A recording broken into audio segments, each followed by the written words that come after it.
Ah, ça y est, hello, hello les happy love. J'espère que vous allez bien, que vous êtes en méga de forme en cette ce beau début de semaine. Bonjour à tous, nous revoilà pour notre petit live. Alors aujourd'hui, Stéphanie voulait nous partager un sujet. Un sujet qui doit parler certainement à énormément de monde, ça s'appelle le stress. Et c'est pas vrai, le stress, tiens. Mais qu'est-ce à Alors, coup le stress? C'est ce truc que l'on se met tout le temps dans le corps, parce que je l'assimile beaucoup au corps, parce que si on regarde bien, si objectivement vous regardez un petit peu vos réactions, c'est souvent, souvent, souvent lié au stress. Ça peut être un mal de ventre parce que, vous allez prendre le train et que vous n'avez pas l'habitude de prendre le train. Ça peut être, un frisson parce que, vous réagissez à quelque chose que l'on vous a dit. Ça peut être un coup de chaud, parce que, votre patron vous a dit, «C'est nul ce que vous faites». Bon, j'espère qu'il y en a plus qui utilisent ça, mais quand même. Et du coup, ça met des coups de stress et là, la peau réagit, votre corps réagit et donc on est en réaction permanente vis-à-vis de ce stress. alors, voilà, après, là, dans ce que tu dis, on va peut-être juste différencier le stress qui est ponctuel. Et celui-là, bon, bah, Ouais. comme tu dis, on a une bouffée, on a un truc, ok, puis après, ça se régule. Et le stress qui est finalement permanent et chronique dans notre vie. Et alors autant le premier, il nous signale, tiens, je suis un petit peu en dehors de ma zone de confort, je ne me sens pas très bien. Autant le deuxième, celui qui nous importe, là, que tu vas nous parler, il est Ouais, chronique. Et lui, par contre, qui voilà. vient beaucoup plus polluer notre vie et en fait, c'est celui que l'on s'aperçoit le moins parce Mm. que c'est devenu comme une sorte d'habitude. On est stressé par rapport au travail parce qu'on a des échéances, parce qu'on a des dossiers qui se cumulent sur notre bureau, et on se dit que tout ça est normal parce que c'est des choses que l'on doit traiter. Donc on finit par se mettre une sorte d'enjeu derrière en se disant: «Oh là là, ça s'est cumulé, comment je peux faire? Qu'est-ce que je fais?» Donc je continue, je continue, je continue, sans prendre un peu de recul et donc du coup le soir, vous avez, pas terminé votre tâche, donc ça veut dire que vous avez à la faire le lendemain, mais le lendemain ça se cumule encore plus, donc ça vous met un coup de stress, d'enjeu en disant: «Mais non, mais je veux y arriver, je veux le faire parce que je veux montrer que je suis capable». Oui, et puis en Heu, plus, là, tu parles de la journée de travail, mais ça se trouve que tu n'as pas fini ton taf. Et puis quand tu arrives à la maison, tu retombes avec les problèmes la deuxième journée. c'est ça, On a les enfants, le machin, le truc, les rendez-vous, on court à droite, à gauche. exactement, Et en fait, on est en permanence sous stress. parce qu'on déconnecte pas de tous les éléments. On va rentrer chez soi avec, cette pensée-là de: «J'ai pas fini mon travail». Je débute la deuxième journée avec les enfants, avec ce que l'on a à faire dans notre quotidien et tout ça dans un élan, un peu, de stress parce qu'on l'a gardé. On n'a pas pris ce temps de pause pour dire: «Je décroche de cette partie-là», pour pouvoir être pleinement avec, ma deuxième partie de journée et donc ça vient, ça devient en fait à être contre-productif.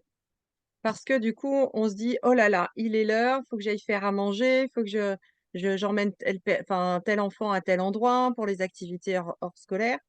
Et puis, tout s'enchaîne dans la speed attitude et sans prendre le temps d'un petit peu de recul et de se dire: «OK, je pose les choses et comment je peux redessiner?» J'aime bien dire redessiner parce que c'est voilà, c'est se remettre à un instant T dans l'image que la vie est un jeu et que la vie, est fait que de petits rebonds. Donc comment je peux m'aider à le voir plutôt comme un jeu et éviter de me mettre un stress? Hmm. Ok. Surtout que dans le premier cas du stress, celui qui est ponctuel, on est plutôt avec de l'adrénaline qui nous pousse à agir. Voilà, Oui, et voilà. Et l'autre, en fait, le stress chronique, c'est le cortisol. Et lui, alors, c'est l'hormone qui est cachée. Donc, l'hormone espionne. Donc, en fait, elle nous baisse parce qu'il faut savoir que sous stress, on a une baisse de nos capacités parce qu'on est finalement plutôt en mode survie qu'en mode vie. Donc, en plus, plus on est stressé et moins on a des capacités d'avoir une vision large et de trouver des solutions. Donc, plus on est stressé, plus on est comme ça, pap, pap, pap, pap, pap, et on court après tout. C'est une course folle. On passe notre temps à penser à ce qu'on doit faire après. Donc, en plus, quand on fait la deuxième journée le soir, on est encore en train de penser au boulot, on est en train de penser à ci, on est en train de penser à ça. Et puis, en fait, vous imaginez, il faudrait juste imaginer un moment votre tête, votre cerveau, là, qui est en train de fonctionner, et puis tous les trucs auxquels vous pensez en même temps. Et là, vous rendre compte que à chaque fois que vous pensez à un truc, c'est comme si vous preniez un peu d'énergie, ça fait tac, tac, tac, tac, tac. Donc, ce qui fait qu'on ressent une fatigue générale. Au bout d'un moment, on n'en peut plus, quoi. Oui, exactement.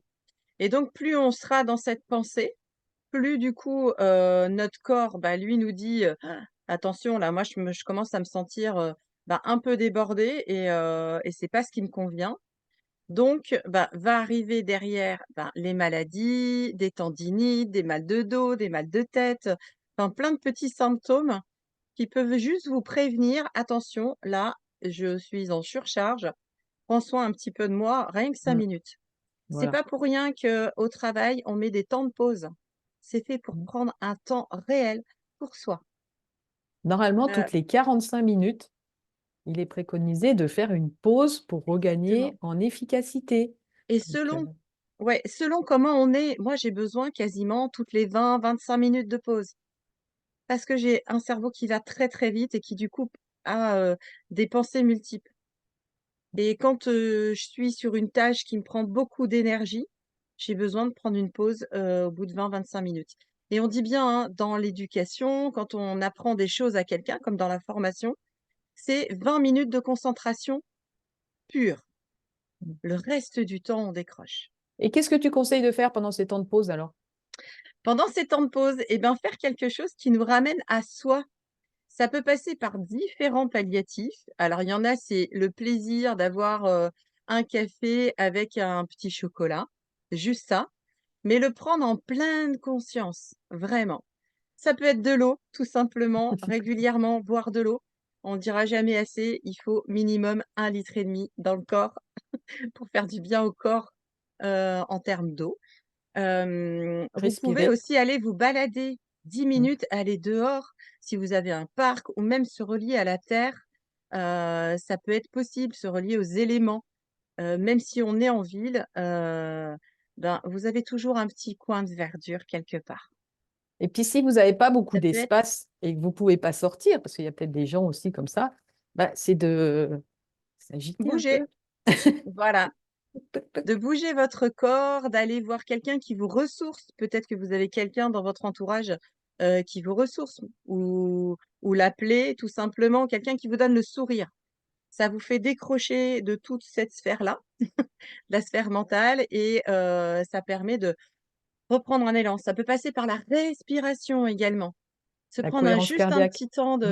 de faire d voilà, de la cohérence cardiaque, mais rien que le fait de il y a une méthode en yoga, c'est la méthode carré sur la respiration, c'est de respirer en 4 temps, mais 4 fois. Donc à l'inspiration 4 temps, l'expiration 4 fois. Je retiens 4, j'expire 4, je retiens 4. Mm. Et vous pouvez le prolonger selon comme vous êtes à l'aise. Vous pouvez le faire à 3, vous pouvez le faire à 5 ou à 7 ou à 8 comme vous le souhaitez.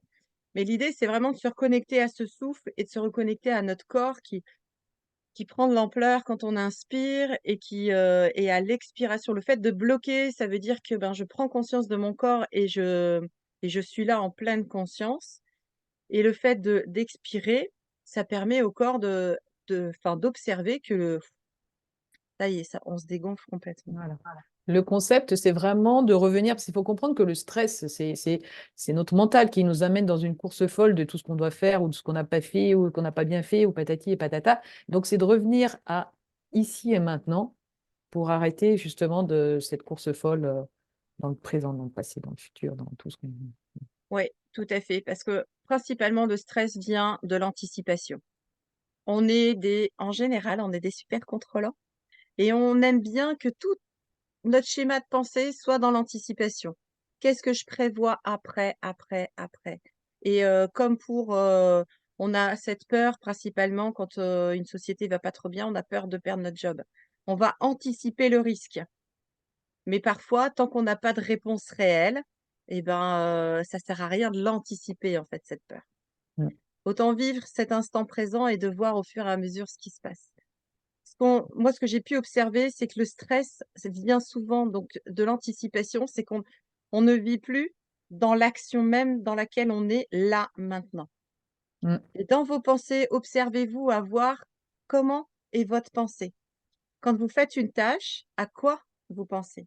Est-ce que c'est quelque chose qui vient de après? Est-ce que c'est quelque chose qui vous emmène sur le futur? Et là, on est dans l'anticipation du futur. Et hop, vous ramenez, ben, à cet instant-là. OK, Mm. je suis occupée à faire ma tâche. C'est comme quand vous faites de la cuisine.